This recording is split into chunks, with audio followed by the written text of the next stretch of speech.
Berkat Pisol, puji Tuhan, saya minum 1 paket saja dalam sebulan. Saya sudah sembuh.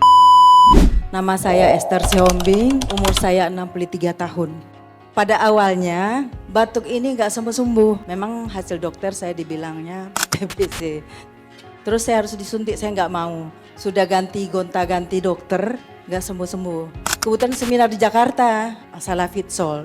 Ketika saya minum selama 2 minggu Pak, berturut-turut itu dahak keluar sebenarnya Pak. Ternyata di samping batuk ini banyak Pak penyakit saya, maklumlah sudah tua.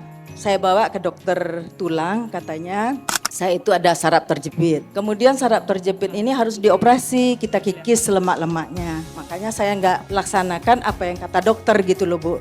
Seiring dengan minum itu, 1 bulan ini kaki udah bagus Bu. Kemudian biasanya kalau bangun tidur kita yang sudah tua, biasanya ini kram kan Bu. Nah itu seiring dengan itu juga kramnya juga hilang gitu loh. Berkat Pisol saya sudah sembuh dan juga sekarang sudah mau 3 bulan ya Bu. Saya biasanya nggak pernah itu maraton itu nggak pernah. Tapi maraton tuh sampai jauh saya masih bisa. Tidak sesak napas, tidak sakit kaki, tidak ada penyakit lagi Bu. Biasanya kalau kita maraton sedikit aja ini sakit. Ini tidak ada loh Bu.